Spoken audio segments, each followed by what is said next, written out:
Da skal vi gå I gang, og vi skal åpne da med en presentasjon av denne rapporten.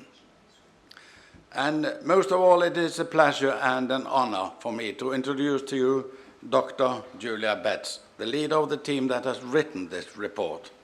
Julia Betts has a doctorate in social anthropology from the University of Oxford and worked subsequently as a social development advisor for the UK's Department of International Development in London, India and Malawi. She is an expert in evaluation design and management, and particularly on the role of the international cooperation in conflict-affected situations and in complex governance context. Julia Betts, you're heartily welcome. Thank you.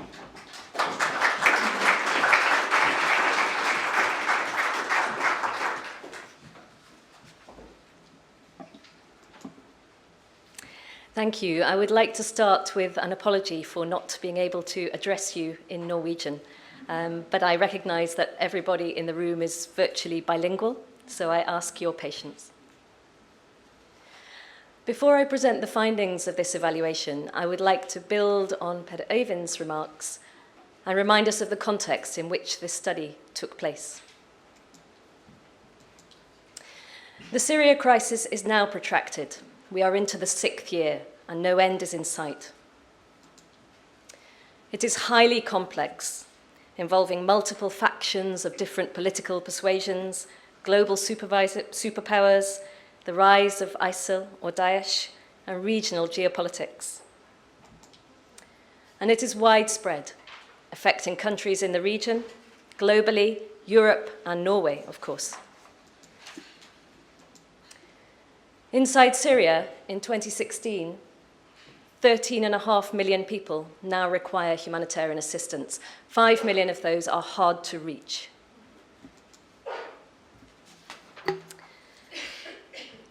In Lebanon, 1 in 4 of the population is now a Syrian refugee, with all the effects that has on services and social cohesion. In Jordan, 600,000 Syrians live in refugee camps. Whilst Turkey hosts the largest number of Syrian refugees, 2.8 million. Amid an international response that has struggled to keep pace with the evolution of the crisis, Norway, with a very long and very proud tradition of humanitarian and development assistance, has intervened to help. When we received the terms of reference for this evaluation, it asked a number of quite detailed questions, but fundamentally, it was really asking 2 overarching questions. Firstly, does Norway's aid management system, as it's currently formed, help enable good aid to the Syrian regional crisis? And the definition of good aid is in the evaluation report.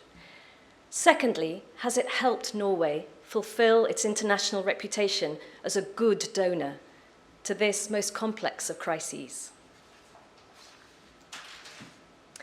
The evaluation explored these questions through 3 aspects. How has Norwegian assistance to the crisis been planned?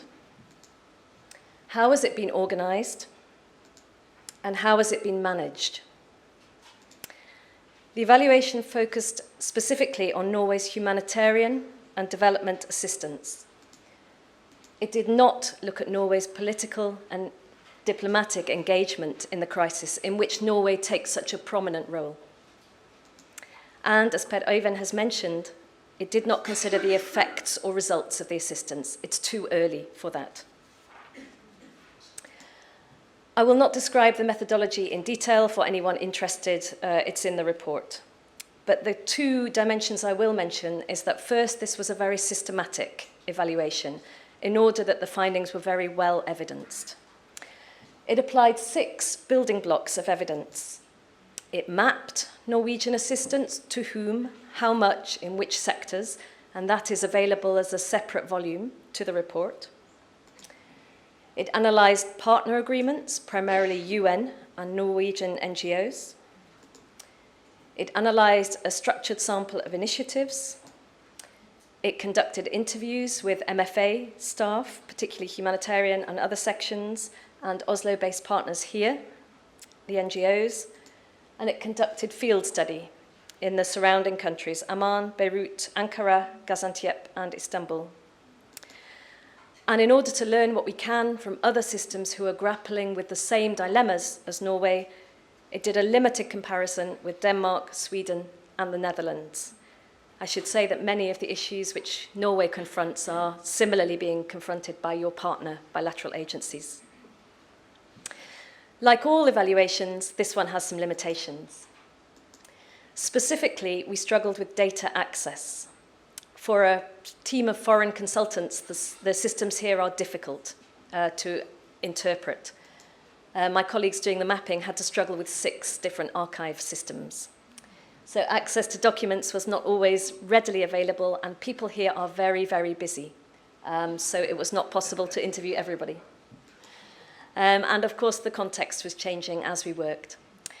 Nonetheless, neither the team nor Norad feel that those limitations have compromised the credibility or the validity of this evaluation.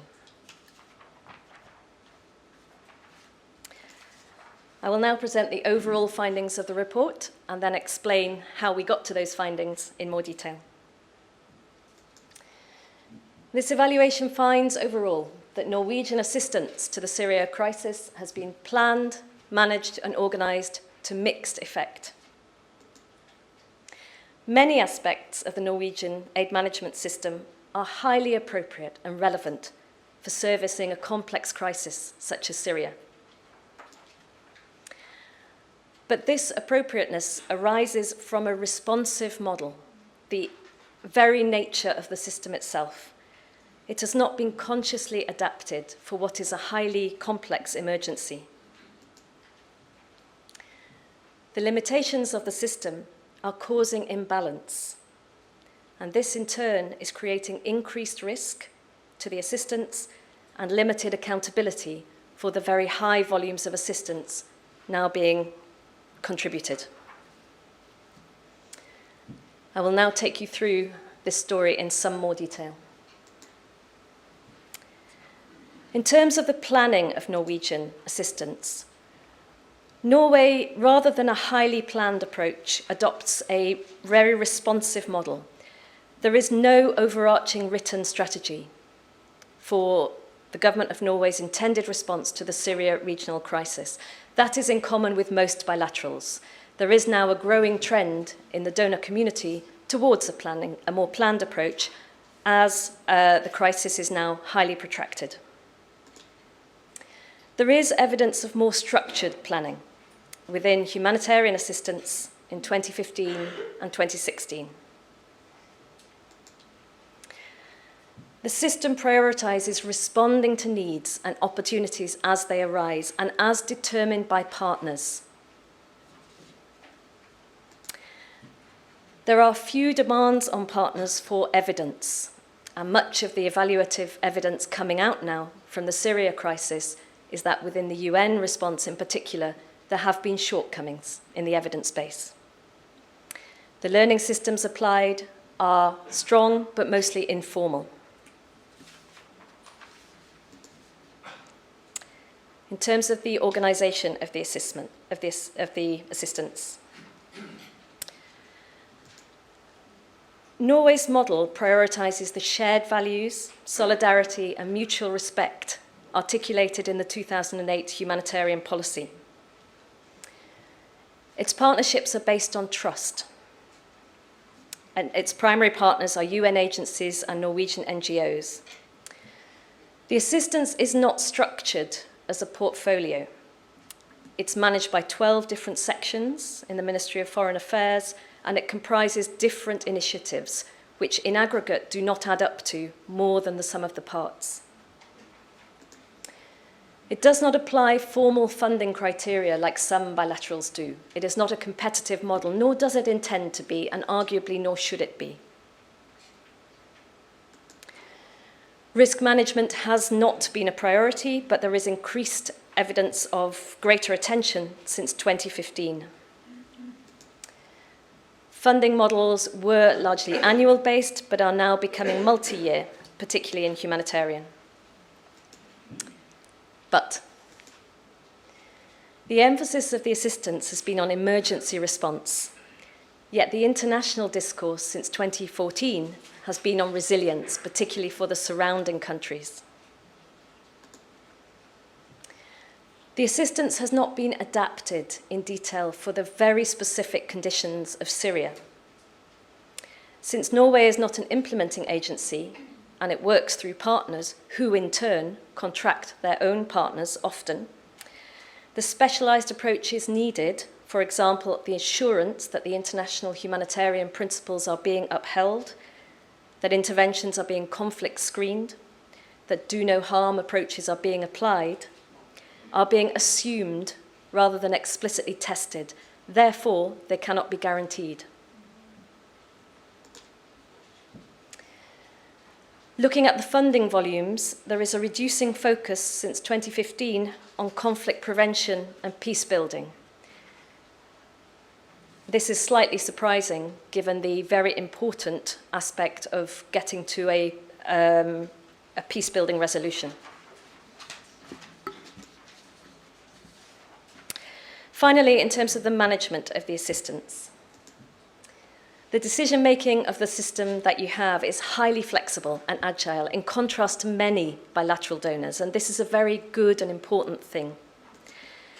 It makes the assistant very relevant to a highly complex emergency. Decisions can be made fast, according to needs on the ground, and assistance channeled swiftly. And this is a rare animal among the donor community of today. Consequently, it is highly valued by partners. It responds to what they need quickly and urgently. And again, I contrast that to many donors in the operating environment today. But, as you all know, the staffing is highly overstretched. In 2015, 3 staff managed 1.3 billion krona of assistance and 60 agreements with partners. By any standards, that is increasing the risk profile of the assistance. The primary skill set to manage the assistance is diplomatic or political, not humanitarian. And there have been inconsistent use of the external technical expertise that is available here through Norad, through your academic institutions, to fill that technical gap. The strategic gap, the lack of a clear statement of intent, means that the assistance can be vulnerable to very individualized or even political choices. There are few systems and few demands on partners for performance assessment. So is assistance being delivered well? In many cases, we just don't know. Overall, this led the evaluation team to characterize the assistance as experiencing imbalance. And that, I think, is probably the key line of this evaluation. If we think of a set of scales, the assistance has some great strengths, which, as I indicated, are very rare and rather precious in the donor community of today. It is principled and pragmatic, doing the right thing for the right reasons, the transportation of chemical weapons out of Syria being one example.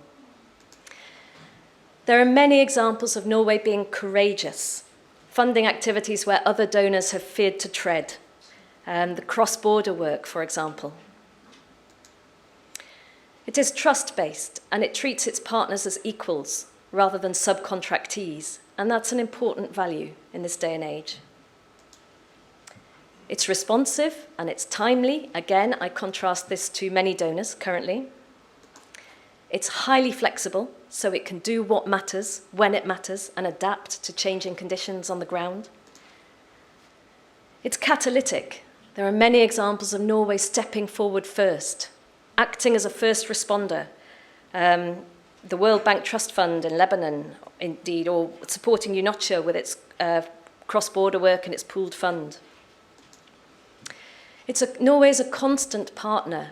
It is not afraid to fund causes which become less fashionable. For example, continued support to Palestinian groups who are suffering from the Syrian crisis and where other donors are often withdrawing their funding. It's not afraid to take risks, and it's not afraid to risk failure. And again, that's an important characteristic. And perhaps most importantly of all, for me anyway, it practices quiet diplomacy. It doesn't demand visibility or loud demonstrations of effectiveness in the way that so many donors do. And that's something to be proud of, I think. Notwithstanding that, the limitations I mentioned are somewhat weighing down the system. The strategic gap, for example, is limiting forward planning and prioritization and a clear statement of intent to partners on what matters most to Norway. The unclear rationale for allocations is meaning a lack of transparency and accountability. Staff are overstretched, increasing the risk profile. Technical resources are underused. Interventions are insufficiently conflict screened. There are limited learning systems in place, mostly informal, and there is little oversight of what partners are actually doing on the ground. Overall, this is leading to a weak control environment for Norway's assistance. Inconsistently conflict-sensitive aid, some very good examples and some less good ones. Intensified risk in an operating environment of extreme risk, and reduced accountability, which is important given the very high sums of money that are now being contributed. So, to return to the fundamental questions of this study,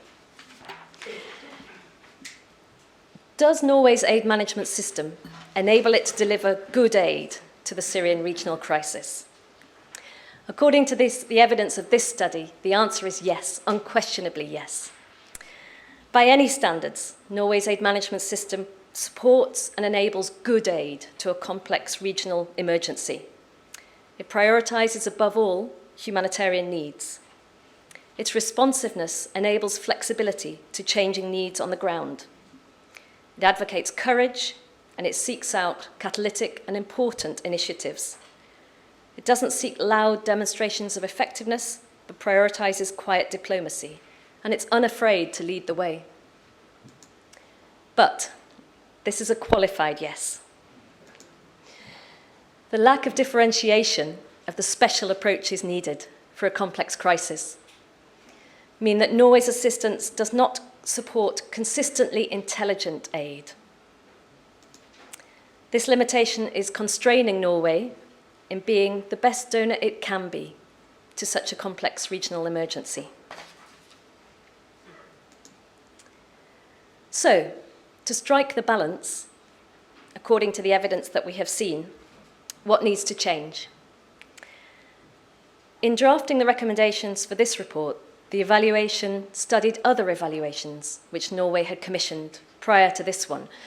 We were slightly surprised to see such very strong coherence between our own recommendations and those made by our colleagues in studies previously.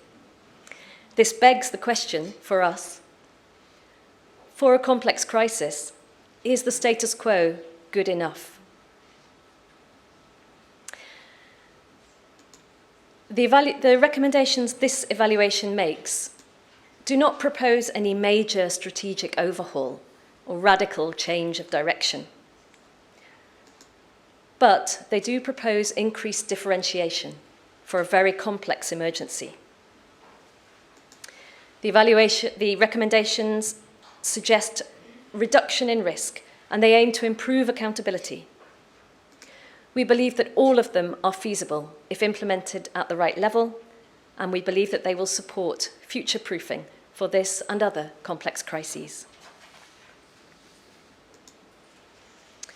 Finally, I will run through the recommendations. There are 9 in the report, and they are explained in more detail therein. Firstly, surround flexibility with structure.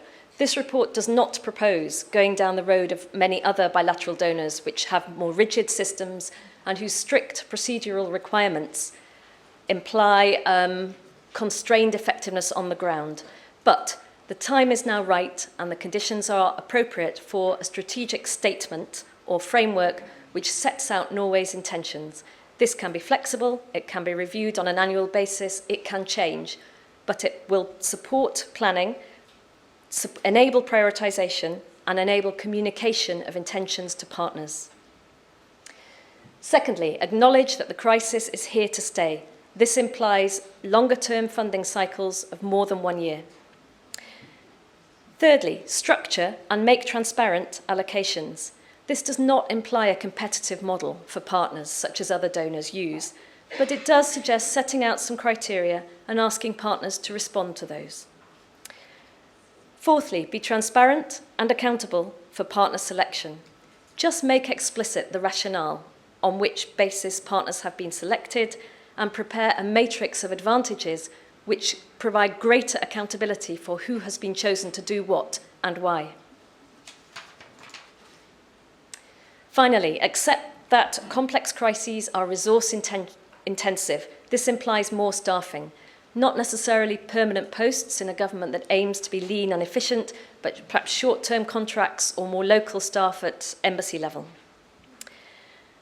Respect the technical demands of the Syria crisis, enhance the structured learning systems, and draw down on the external technical resources available in the country for you to use. 7, be honest on risk. Present risks openly, strategic, political, financial, operational, and reputational, and review these regularly. Make expectations clear. Define some, at least high-level, intended results. Enhance requirements for monitoring and evaluation, and conduct periodic reviews for partners who've benefited from many years of Norwegian assistance in relation to this crisis. And finally, accept accountability. Review the strategic framework annually and invite external technical resources to be part of that process. On the basis of this evidence, our team offers these recommendations to our clients in Norad and consequently MFA in the hope that they will support the Government of Norway to build on its strong reputation as a progressive and capable international donor, and most critically of all, to deliver the best aid it can and act as the best donor it can be to the Syrian regional crisis. Thank you.